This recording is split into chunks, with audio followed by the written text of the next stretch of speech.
गौरी गणेश गोमती गंगे को नमन है। गौरी गणेश गोमती गंगे को नमन है। भगवान विष्णु भोलेनाथ श्री अड़भंगे को नमन है। मैं कुछ बोलूं उसके पहले हिंदी हिंदुस्तान तिरंगे को नमन है।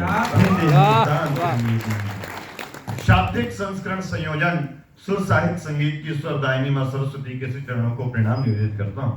भगवान गजानन गणपति गणेश के श्री चरणों को प्रणाम निवेदित करता हूँ। पहली पंक्ति से लेकर आखिरी पंक्ति तक बैठे आप सभी महनीय जनों को विशेष प्रणाम निवेदित करता हूँ। सम्माननीय बाबूजी को जन्म दिवस की ढेर सारी बधाई शुभकामनाएं प्रेषित करता हूँ। दो पंक्तियां निवेदित करता हूँ कि हर दिन महके फूलों जैसा हर दिन गौरवशाली हो। हर दिन महके फूलों जैसा हर दिन गौरवशाली हो। सुख के मोती ऐसे बरसे कभी न दामन खाली हो। कभी न दामन खाली हो। यही लालसा इस मन में है कि बाबूजी के 75वें जन्म दिवस पर आयोजित इस साहित्यिक कार्यक्रम में मैं रीवा से चलकर दिल्ली आ गया हूँ। जब मैं अपना 75वां जन्म दिवस मनाऊं और ऐसा ही साहित्यिक कार्यक्रम रीवा में करूं तो बाबूजी उसमें मुख्य अतिथि बनकर के रीवा।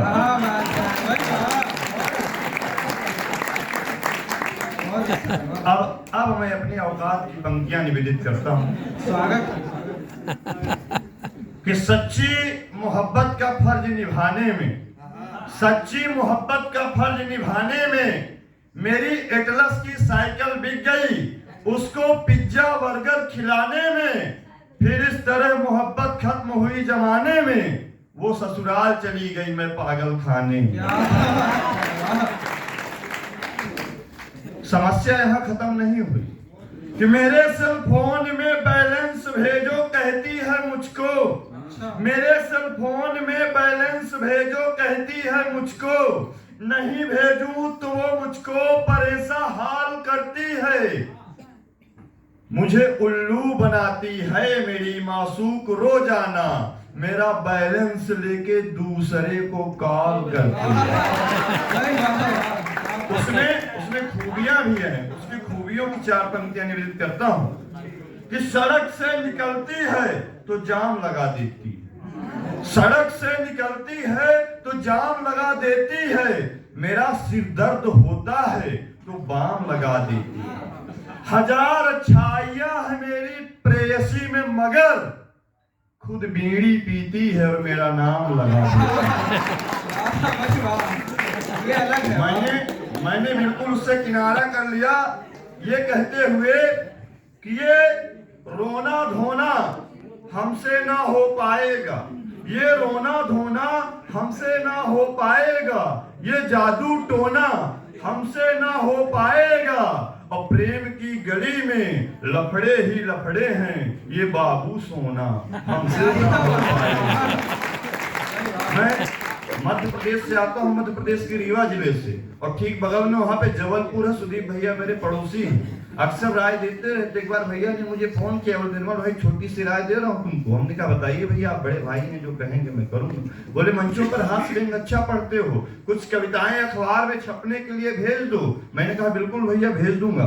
मैंने अपनी जिंदगी की पहली कविता और फोटो अखबार में छपने के लिए भिजवाई।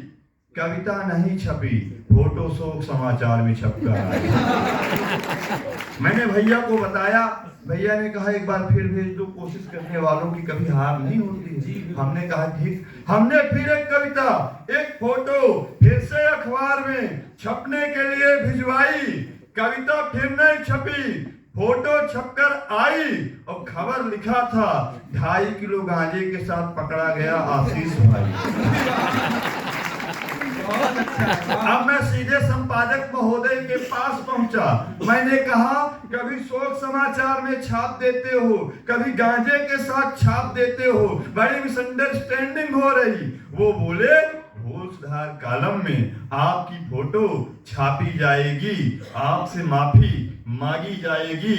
हमने कहा बड़ी अच्छी बात है साहब। चौथे दिन फिर मेरी फोटो अखबार में छपकर आई और इस सवाल लिखा था बड़े दुख के साथ सूचित किया जाता है अभी तक जिंदा है आशीष भाई। 4 पंक्तियां निवेदित करता हूं।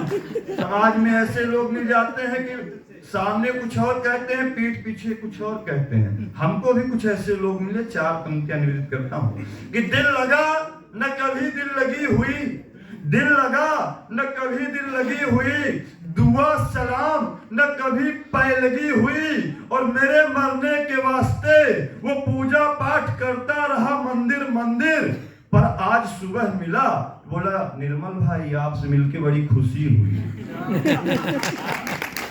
4 पंक्तियां और फेसबुक, इंस्टाग्राम, ट्विटर सब हम लोग इस्तेमाल करते हैं, लेकिन उसका बुरा परिणाम कहां पर है? वो 4 पंक्तियां निवेदित करके अपना स्थान लेता हूं कि बकरे की कसाई से नहीं बनती, बकरे की कसाई से नहीं बनती, शुगर मरीज की मिठाई से नहीं बनती, और फेसबुक इंस्टाग्राम में हजारों हजार दोस्त हैं मगर घर में सगे भाई से।